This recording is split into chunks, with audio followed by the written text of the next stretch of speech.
for being one of the primary sponsors of this event. So let's give it up, not just for GetResponse, but also for Email Industries. Let's clap it up. So let's move forward. How many of you are using AI in your businesses? Okay. It is shocking that in the year 2024, there are people that come to me every single day and say, I don't want to use AI. I'm afraid to use AI. AI sucks. AI cannot do what humans do. And you know what? To a certain extent, they're right. AI is not smarter than a human being, but AI can move faster than a human can. AI can do the menial tasks that humans don't want to do. And it's for that reason alone why I was inspired 5 years ago to write my book, The End of Marketing. You see the saying here on the screen. Over the next decade, thousands, if not potentially hundreds of thousands or millions of jobs will be replaced by AI. So if you're not using AI in your business, you're doing yourself a disservice. I'm passionate about teaching business professionals, business owners, marketers on future-proofing their brands, but I'm also passionate about helping marketers like all of you in future-proofing your careers. Going forward, using AI in your respective fields is going to be extremely important for you to be the subject matter expert within your organization. So if you work in sales, like my guys here in the front do, if you work in brand marketing, if you work in social media, if you're not using AI, then you're holding yourself back and you're holding your organization back. Now, AI is not just being used with ChatGPT or some of these other systems that we're going to talk about today. It's actually being used by influencers as well, and agencies that are creating these CGI influencers like you see here on the screen with Lil Miquela. It's pretty crazy to think that people nowadays are following and being influenced by CGI influencers that have millions of followers. Brands are following this trend. They're creating their own influencers as well, which brings me to this point. The golden era of marketing, it's over. It's over. And what I mean by this is that if you are not finding ways to incorporate these new technologies in your business, eventually your business will cease to exist. I know it's a very bold statement, but where's Toys R Us today, right? Where's Sears? Where's JCPenney? Where are some of these iconic brands from yesteryear that didn't evolve with the times? That being said, people today are influencers. People are brands. And people buy from people. People trust other people. You know, so many times we think of what a brand is, and we think it's a logo, right? It's Nike, it's Coke, it's Pepsi, it's Starbucks. But the reality is that all of us in this room make up and embody the brands that we represent. Again, case in point, I'm now working for GetResponse to represent their brand and put a human face and voice on the company. My whole strategy behind the End of Marketing is teaching the framework behind humanizing your brand through people, taking real people, making them the faces and the voices of your brand. Because again, people trust people. People buy from people.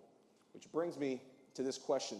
By a very quick show of hands, and please be honest with me here, how many of you woke up this morning and the first thing that you did was you grabbed your phone and you saw intentionally what your favorite brand of all time emailed you? Look around. We're in a room full of email marketers. No one's checking their phone to see what their favorite brand emailed them. Okay, let's run this back. How many of you woke up this morning and the first thing that you did was you checked your phone to see on social media what your favorite brand is posting? Not a single one of you? We're in a room full of marketers. I would argue that your jobs, your KPIs are centered around what? Sales, correct? So you have to sell in order to keep your boss off your back, in order to keep your bonuses coming in, your paychecks coming in, you have to sell. But none of us in this room like being sold to. So I encourage going forward, when you're coming up with email campaigns, social campaigns, you remove the sale out of the equation and you make it less about the sale, more about the needs of the customer, okay? The reality is that none of us with excitement are waking up to see a new email from Amazon or Best Buy or any one of these big brands, right? Because it's always the same thing. You've got a 3-day sale. You've got Memorial Day sale. You've got President's Day sale. You've got all these sales. People are not going to social for that. They're not going into their email inbox for that. So with that being said, what I want you to do is mentally, I want you to hit the reset button on everything that you know about online marketing and online sales. Trust me, I know it's tough. I've been doing this since 2008, okay? Most of you have probably been in this email marketing game a lot longer than I've been in the social media industry, but the methodology, whether you're using social media or email marketing or text message marketing or web marketing, it's all the same. You're trying to engage people's attention. How you engage people's attention, how you bring them through this buyer's journey to ultimately click a button and buy from you or go into your stores and buy from you, it's all the same methodology regardless of the medium that exists. For those of you that are using social and you're dealing with the reality of low engagement, low organic reach, you need to know this. Facebook, LinkedIn, Instagram, TikTok, all these platforms are all the same. They're all advertising agencies. These are advertising agencies that want your budget and they want your data. Let's think about this. How many of you are in the business of collecting data, i.e. email addresses? All of the hands should be going up. Or for those of you that are social media marketers, how many of you are in the business of collecting followers so you can grow your accounts, right? Your hands should all be going up. We're all in the business of collecting data. Facebook, the social networks, they're monetizing the data. So if you're sitting there saying, well, you know what, my engagement rate is low, these algorithms, man, they're really killing me, it's because these platforms want you to pay to play. That being said, let's talk about email marketing and what excites me about this industry that we're in. Taylor Swift, we all know who she is, right? She's like a pop culture icon. My wife and my daughter last year went to Argentina just to see Taylor Swift. I know friends personally that are flying to France to see Taylor Swift all over the world. You all, and this is a bold statement, you all are the Taylor Swift of your company and your industry. And what I mean by that is that just like Taylor has global reach, so does email. You have over 4 billion email users around the world, which really outshines the reach of Facebook. So for as much as I love social media marketing, that's my first love in digital marketing in this game, the reality is that email is the blue ocean that the majority of marketers are not tapping into. And when I say the majority of marketers, I'm referring to social media marketers. Marketers like yourselves in this room that are email marketers, you got it easy. People already opted in. But as quick as people opt in, they can opt out. So if you're not feeding them content that's of value, then guess what? You've now lost that data. You've lost that opt-in. And if you've lost that opt-in, chances are you're going to make the job of your social media manager harder as well. So let's talk about that for a moment. How many of you that work either in email or social are talking with your collaborative partners about how you can bridge together email campaigns with social campaigns? Okay, that's awesome. I know the majority of organizations, whoever's running email isn't working with the person that runs social. They're not talking to each other, and they need to be speaking to one another because you're engaging the same consumer. The same person that's opted into your email list is the same person that's following you on social. But here's what's happening. Whether it's social or email, again, I'm thinking now that it's just platform agnostic because we're talking about people and content and trying to convert them. How many of you have seen the movie Castaway? Okay? Castaway is one of my favorite movies of all time, and I often compare the state of marketing today similar to Tom Hanks in the movie Castaway, and here's why. In the movie, Tom Hanks spends the majority of the storyline talking to what? A volleyball named Wilson, okay? Tom Hanks is isolated, he's talking to a volleyball, but the volleyball isn't talking back to him, right? So we are all in this world of online marketing experiencing what I like to call the Wilson effect. And this means you're posting content, whether it's social media content or you're sending emails, and people are not engaging with you back. In fact, on social media, anytime you post, 1% or less of your followers are actually seeing your content. Now I get it, an email looks really sexy, you send out a campaign, you have 30% open rates, 40% open rates, everyone's excited, but the number that really matters is the conversion, right? Just like in the world of social media, impressions don't really matter, it's who engaged with your content. So I say this because using this analogy with Tom Hanks and Castaway and our content, whether it's social or email content, if people aren't seeing it, then you're not effectively doing your job. And that being said, you need to focus on engagement versus visibility. Let me go back a slide here. Engagement is what pays the bills, not visibility. Visibility just gets you on the radar, but if people aren't engaging with you, then guess what? You're just making noise, and the world doesn't need more digital noise. Again, all of you affirm that none of you guys like being sold to. None of you are checking social media with joy to see what your favorite brand posts, and none of you are checking your email inboxes to see what your favorite brand is emailing you. So let's just throw it out the window. Visibility isn't what sells, it's engagement. So that being said, going forward, you know what? You guys were right. Whoever told me about this clicker was right. This clicker is not very engaging right now. Broadening your digital strategy by prioritizing and going outside the box is the key. So if you work in an organization running social media, you need to be working directly with having an omni-channel presence, working with those that are behind the scenes and controls of your SMS strategy, your email strategy. You all need to be working together. In this day and age, captivating digital attention is the new currency. That's what matters. It's getting as many eyeballs on your content and getting people to convert. But it's also a long-term game. You need to recognize that. People today, because they don't want to be sold to, you cannot sound like a brand. You need to sound like a person.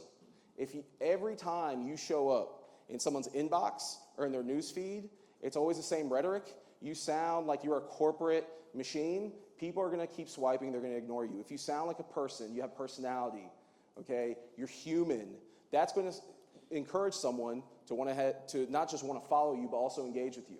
So this is the framework right here that I've kind of realized over my years of being in digital marketing works. Educate, inspire, and entertain. When you think about why you personally are going online, outside of to engage with friends or to go see what's on sale at Amazon, think about this. Chances are you're going online because you want to learn something. You're going online, you're going on TikTok, or you're going on Instagram because you want to be inspired or motivated, or you're going online to be entertained. Those are the three core reasons why the majority of consumers today are taking to social media. So that being said, every single brand in this room has the ability to do all the above.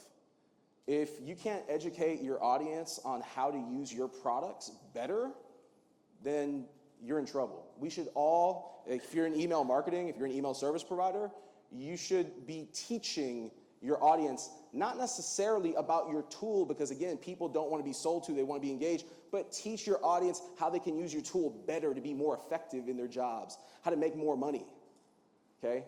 Inspiration, success stories. How many of you have customer success stories on your websites? That's content that you could package up, bundle up, social media content, email content, inspiring others to take action in their businesses, and then entertainment. Most brands by design, especially in B2B, I have found, most brands are kind of dull, kind of lifeless. That's why you need to go from always posting what looks like a campaign and instead take that phone and turn it around, actually talk into a phone, engage people, look them in the eye digitally, so to speak. But if you want to make your content entertaining, it's very simple. Add a little bit of music. Okay? These social platforms like TikTok and Instagram, they allow you to put music. So, for example, if you look at my Instagram this morning before I came here, I posted a video hyping up today's session. I put a little instrumental hip-hop beat in the background, okay, just to make the content, which is kind of dull and lifeless, of me just kind of talking about this session, but now it has music added to it. So it just adds a little bit of an entertainment flair to it. Now, this is the point of the presentation where it gets like a little bit weird and awkward. How many of you are familiar with Tinder or the state of online dating today? Okay, I promise there's a business context here.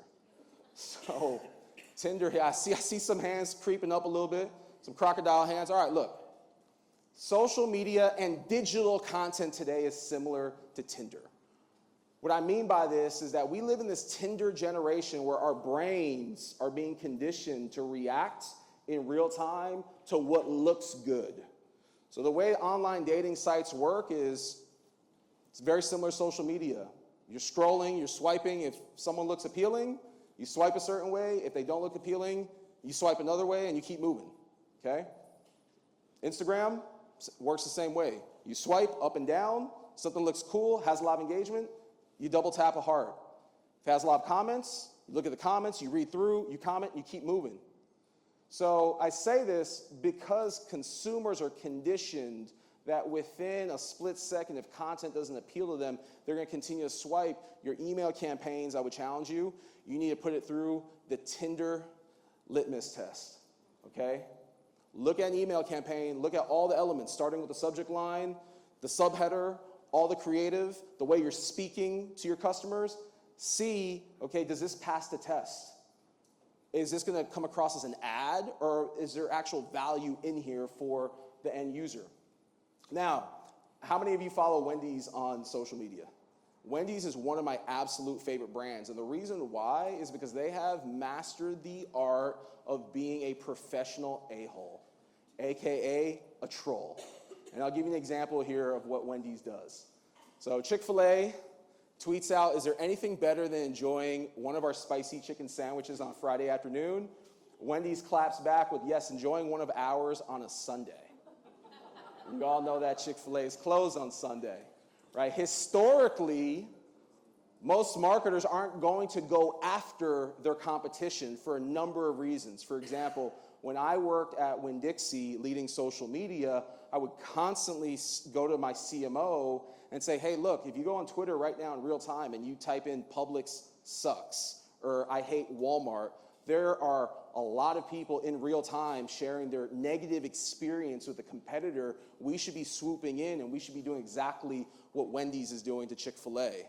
And she said, we don't want to poke the bear.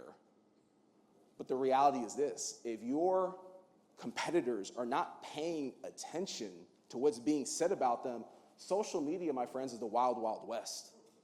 I go through this exercise all the time with clients, and now that I'm on this side of the business, trust me, I've already looked up a lot of email service providers and what people are saying about them. And the good news is those email service providers aren't talking back to the people that are having bad experiences with them.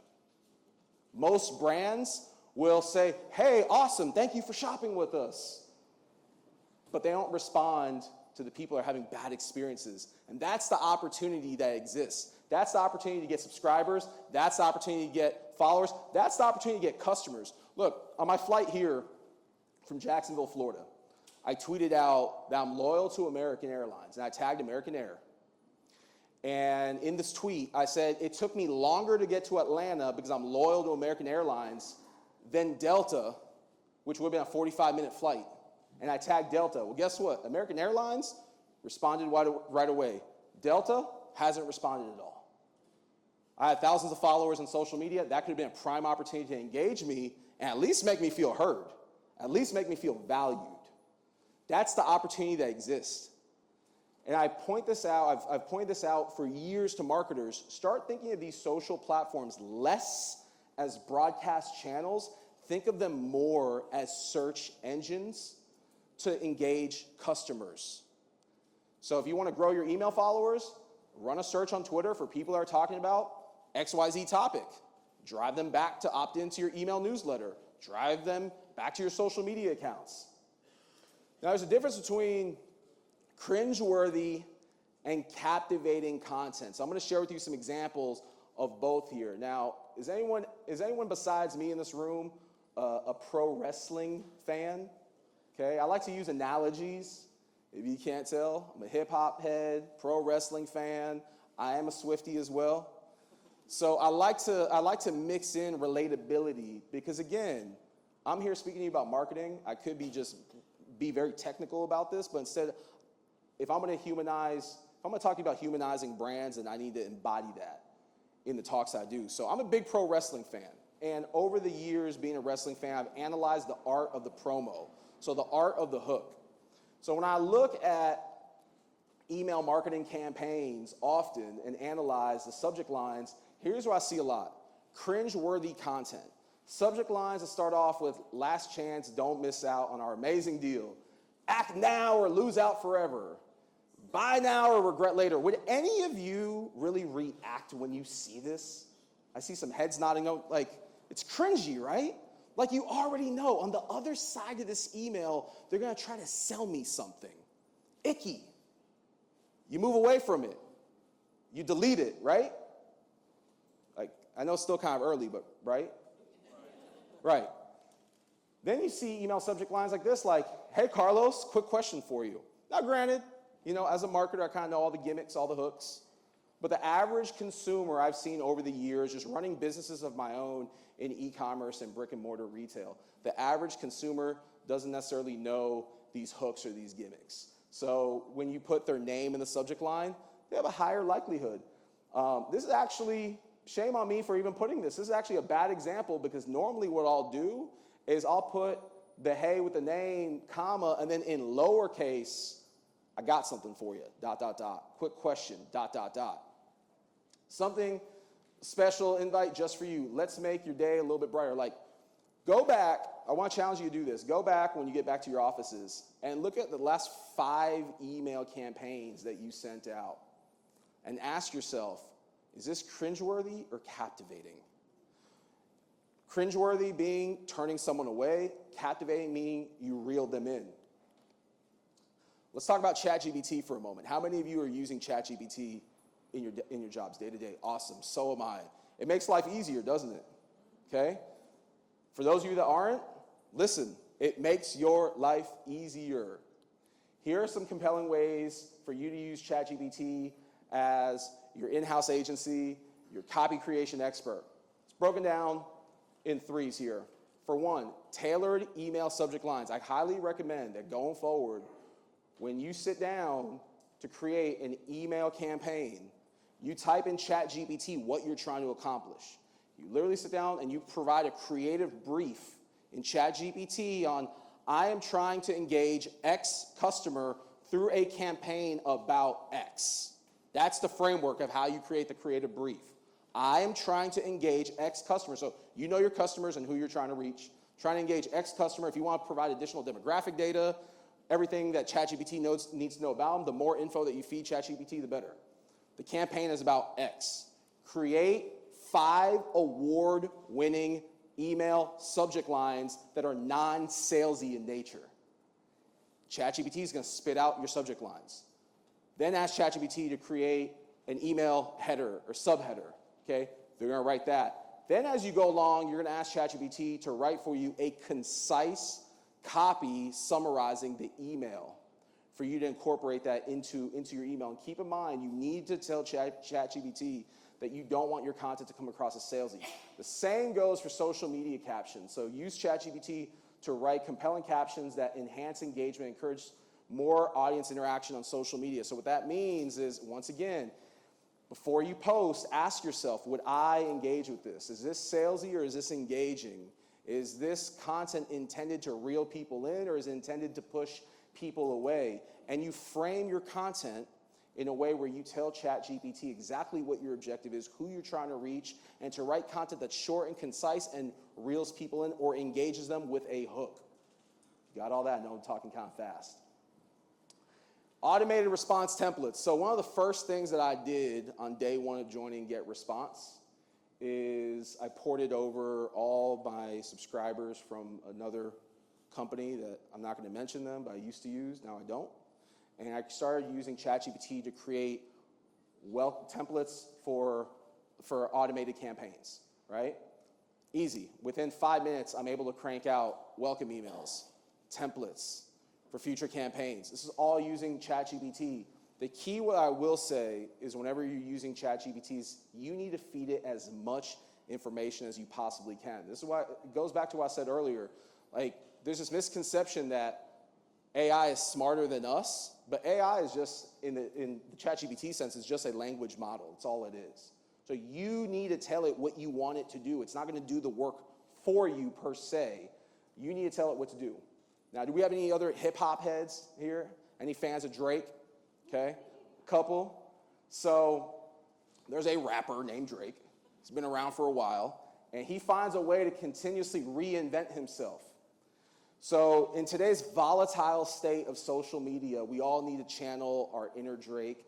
Instead of rinsing and repeating our top hits over the last 10 years, we need to find ways to stay relevant and engaging. And I'm going to use this example here on the screen. I'm a 90s kid. You remember Blockbuster Video? For those of you in the room that are old enough, what happened to Blockbuster? They went away. They went bye-bye. Netflix came out. They put them out of business. What's happening right now in the state of social media with TikTok? U.S. government has already voted to ban TikTok. At some point, TikTok might not exist. What do you think happens to all the creators that have built businesses on the backs of TikTok? What do you think will happen to them? They'll go to YouTube, possibly. Yeah, but their brand will be affected nonetheless by this change in the market.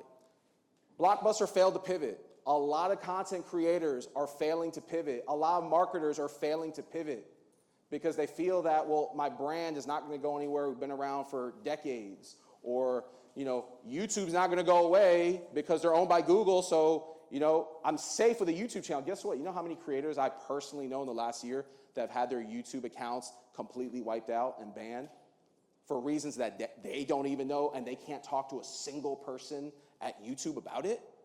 A lot. It happens. We're all operating on rented land. Email, on the other hand, is what gets sexy and exciting because emails own data. So for as much as I love social media, as much as I'm a proponent for using these mediums to connect and engage with people, the reality is that none of us own a single follower. None of us own a single piece of content once we post it on these social networks. The social networks own the data. The social networks are in control of what is seen. So that's a very long way of saying that if you don't want to suffer the same fate as Blockbuster by only using LinkedIn or only using TikTok or only relying on one channel, you're setting yourself up for failure. Much in the way that Blockbuster didn't pay attention when Netflix was coming in. There was another way for them to be able to rent out videos and get their product in front of others. So ask yourself if your strategy depends too heavily on a platform. If you're not focusing on omni-channel strategies and you're only focusing on email or you're only focusing on social on one or two channels, you're not setting yourself up for success long term. So like Drake, who's constantly adapting to market changes, who's constantly putting out to music to appeal to different audiences, you need to think, how do I expand my brand and pivot into these other mediums like social and do a more effective job at it, or SMS, or email, or guess what? Just tie everything together. So you have one cohesive strategy, one cohesive campaign that goes across multiple channels. How many of you in this room follow Gary Vee? Gary Vaynerchuk, you know how he is. Gary Vee is someone that's captivating because he's a brand within a brand, all right? He's a thought leader. He's a business personality. But guess what? Gary Vee also has an email list. Gary Vee has a social media following. Motivational speakers like Tony Robbins, Les Brown, Eric Thomas, these are all examples of real people that are brands themselves. They make millions of dollars selling courses, conferences, mastermind programs, and they do it by leveraging their face and their voice and their likeness on social, but they also do it because they have built such good energy on social by educating, inspiring, motivating, and entertaining that they get their followers to opt in to their emails. The good news is that we all have access to the same tools. We have access to the same tools as the Gary Vees, the Tony Robbins of the world. We have access to the same tools that all the brands have. Morning Brew is a fascinating case study here because Morning Brew started a daily newsletter, a free daily newsletter, and they gained traction with that newsletter all the way up to 4 million subscribers, and then they sold for $75 million in 2020 to Business Insider. So there's content creators in my network, there's business personalities, business coaches, solopreneurs in my network right now that since I started this job at GetResponse, I've asked them, what are you doing with email marketing? And they say nothing. They're relying on social, okay? They are, in essence, Blockbuster videoing themselves. They're relying too much on one medium. You have over 5 billion internet users worldwide. So when you really think of it, 4 million people is not hard at all when you have 5 billion people on the internet worldwide. So I say this because building an email list today, having access to the same tools that most people have, empowers you. It empowers you to be in the same league as these business personalities. But the strategy that you have, especially when it comes to email, needs to have very much a feel of a VIP or premium experience, so to speak. Like, I'm a big fantasy football fan. So I look forward actually in the morning to receiving an email from Matthew Berry on what's happening in the world of fantasy football, as geeky and nerdy as that sounds, okay? Matthew Berry's a brand. He sells products through his email. He sells a premium mastermind to get info from him, but he provides so much free value in his email that it keeps me looking forward every single day. We all have the ability to do that. Just like celebrities grant access to their inner circle or masterminds, you need to start thinking about email as a way to offer special privileges.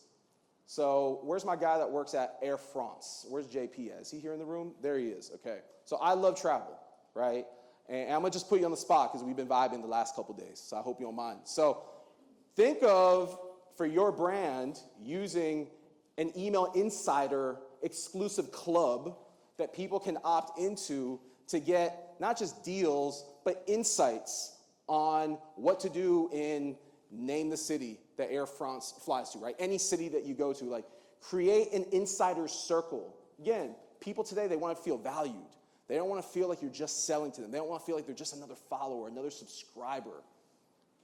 The good news is that with GetResponse, we're rolling out a suite of content monetization tools here very soon. So if you go to getresponse.com, you can actually sign up to be on the wait list for this. With the content monetization tools that we're rolling out soon, you'll be able to create new revenue streams, whether that's paid gated newsletters, whether that's courses for those of you here that have a podcast already, you've built up a following, you have your own mastermind groups. With GetResponse, you'll be able to now monetize that content, okay? This is where the world is shifting. Start thinking of freemium to premium. And what I mean by freemium to premium is you use the channels that you are already engaging your audience with what feels like premium content, not just always giving them sales, but you're educating, you're inspiring, you're motivating, you're entertaining. But the whole hook is to then drive people to your premium content where they're actually paying to hear from your brand. So as I look to wrap it up, I'm going to break down here 3 ways for you to revive your organic reach, whether it's email or whether it's social. First tactic here, again, freemium to premium strategy, engage followers. I would highly encourage that you take a photo of this screen right here. Engage followers with free content on social media that's educational, inspirational, or entertaining, and then direct them to exclusive paid content via email. So once again, you're posting on social media all your hype content in a way that's non-salesy, it's conversational, it's communal in nature, but with the intention of you want to drive those users over into a gated experience or a paid experience. Now, I know for most consumer brands, it's kind of tough, right? Because what you really want is you want your customers to be buying your products that you sell in store, but people will also pay for exclusive access, okay? I was getting a haircut at a barbershop here in Atlanta yesterday, and my barber was telling me about a network that he pays to be a part of just to get travel deals. Like ridiculous $40 a night rooms in Colombia, okay? I'm someone that likes to travel. I'm on the move a lot for business, so I would pay for that. If American Airlines made me pay to have access to an exclusive community, no different than I pay to have access to a lounge at an airport, why not pay a small fee every month? Again, that's where the world is headed. With GetResponse, you can build and manage premium content that adds value. You can monetize your subscribers. And social media being a sales funnel, transform your social media from just being a place where you show up and you post some feel-good content every now and then and have very low engagement, to actually have a strategy that's turning these subscribers into paying customers. So as we look to wrap up, how many of you are familiar with Beyonce? You know who Beyonce is? Okay. Awesome. You didn't know who Drake was. I got a little concerned and worried. But you know who Beyonce is. So Beyonce is the queen, right? Her and Taylor. So Beyonce is a good figure because she started back in the day with a group called Destiny's Child. Over the years, she's found ways to evolve. She's doing a little country music right now. So again, as brands, as marketers, we have to evolve with the times, no different than Drake, no different than Beyonce. Future-proofing your business for success is the key. So this is a 7-step framework that I highly encourage that you take a photo of this slide. Once again, if you have any questions, I'm easily accessible. I'm on LinkedIn. I hope everyone in this room connects with me, whether it's on LinkedIn or you connect with me on Instagram at CarlosGill83. So I'm going to break down this 7-step framework to future-proof your business in 2024 and beyond. The first is continuously refine your email marketing list, okay? I can't stress the importance about creating segmented audiences. Your most engaged followers on social media, you need to have a system in place that they are either in a spreadsheet or they're tagged or they're in a list that you have access to see what they are posting so you can randomly engage with them. Your most engaged email subscribers, you need to have them segmented into a list. So whenever you have something of value or whenever you need to ask them for something, you're hitting them up, okay? Because these are the people that are opening up your emails, clicking your emails, and they are your true super fans. So 1, refining your email lists for effective communication. 2, integrate data. These social networks make it really easy nowadays for you to export an email list and upload it into Facebook and run targeted ad campaigns. These networks make it really easy for you to be able to export data and see who has a presence on different channels. Leverage that data to your advantage, because once again, these social networks are selling data. They are advertising platforms. So in essence, you need to flip the script on them, take your data and see who in your list is active on these platforms. Ensure a unified brand voice across all channels. The biggest disconnect I often see from social media marketers to web marketers to email is that the voice and tone is very different, okay? Today's consumer wants content fast. They don't want BS. They don't want to be sold to. They want to be engaged. Today's consumer is also becoming younger. So you need to evolve with the times and speak to your audience in a tone that doesn't feel corporate and salesy. But that tone needs to align across channels. It can't just be that your Instagram account sounds fun, but then your email marketing program sounds like it was written from someone in the 1920s that worked at an advertising agency. It can't. They need to align and be cohesive. Utilize AI and automation for efficient content management. I get it. We're all under the gun. We all have multiple hats that we wear in our organizations. This is where using ChatGPT comes in. Use ChatGPT as your assistant. Use ChatGPT as your own personal advisor, your own personal agency to do the heavy lifting and the work that otherwise would take you hours to do, such as writing social media content, writing email campaign content. Promote multi-channel subscriptions with exclusive incentives. Once again, think about ways that you can take your social media followers, like the 1% of followers are actually engaging with your content, and you can form rapport with them to then drive them to more premium experiences. Adapt strategies to stay ahead of platform algorithm updates. This is key. You need to pay attention to what's happening in the world of social media because that is going to affect your reach. A TikTok going away becomes monumental because now I heard YouTube Reels or YouTube in general. Now you have creators that are thinking, oh crap, I might not have a presence on TikTok very much longer. I need to start posting more content on YouTube or on Instagram Reels, and that what does is going to oversaturate an overly saturated market already. And then last, use SMS for direct and instant communication, boosting responsiveness. I am a huge, huge fan of text message marketing, okay? Text message marketing, whenever I get a text on my phone, I check it right away. Social, I've already been conditioned to ignore.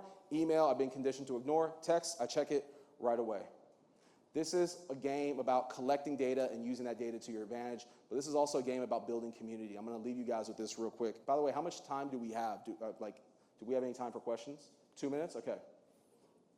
So look, I'm gonna leave you guys with this. I wrote a book called The End of Marketing.